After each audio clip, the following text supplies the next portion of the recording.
Donnybrook is made possible by the support of the Betsy and Thomas Patterson Foundation and the members of 9PBS. Well, thanks for joining us for this edition of Donnybrook. Great to have you with us, and a special guest for next up. Halfway through this hour, we'll talk to Dr. Art McCoy, the retiring superintendent from the Jennings School District, who's going to take on the task of creating a larger workforce in the greater St. Louis area at the behest of the Regional Business Council. So, Dr. McCoy, your new assignment is with the Regional Business Council, a group of medium-sized businesses in the greater St. Louis area. What do they tell you about their need for workers? Do they need workers? It's a great question. So for the past 7 years, I've been a superintendent of school districts of Jennings.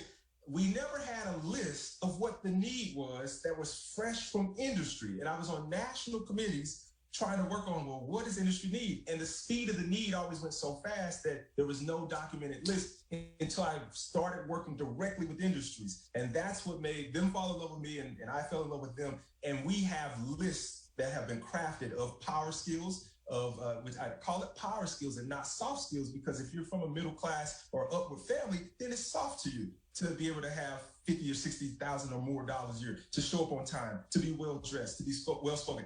That's something that's easy because you see it, you do it, you know it. But if you're not in an environment that's typical, then that's a power skill. You're teaching people to do this because it gives you power, it gives you respect, and it ultimately helps others to see that you want to be on the track for more power. So yes, is the answer to your question. We've learned specifically what power skills are needed, what domains they fall in, from the internal domains of mindset, of having confidence, of having the ability to smile even when things aren't so happy, because it's about the customer and making sure they're having a good experience with the product. And then sometimes the less internal aspects and more so the external, like showing up on time, being well dressed, being well spoken, being well traveled, being well versed, understanding multiple cultures, going down the list and understanding how to be a female thriving leader in a mostly male-dominated business industry, let's say like advanced manufacturing or like banking, for instance, how to persevere, what the unwritten rules, the hidden rules are, and what we need to change.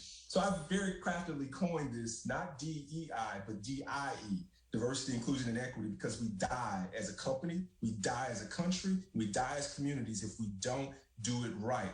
And so what am I promoting? I'm promoting L.I.F E, which is a leadership institute for the future and focus on equity and engagement.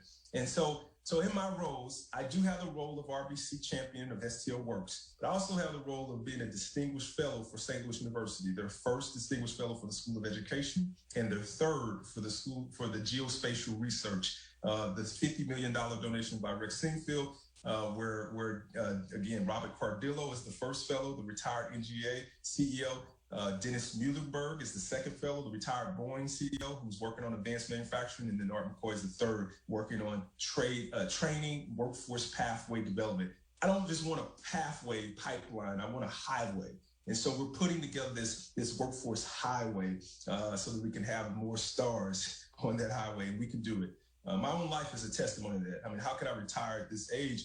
It's because I started teaching at 18, and I've done 25 years, and I'm quote unquote free at 43 from the role, but not the goal. I'm retiring from the position, but not the mission. So I'm going to dedicate the rest of my working life towards really being authentic and really doing it in a way that's going to show those same kind of results for other young people. Right.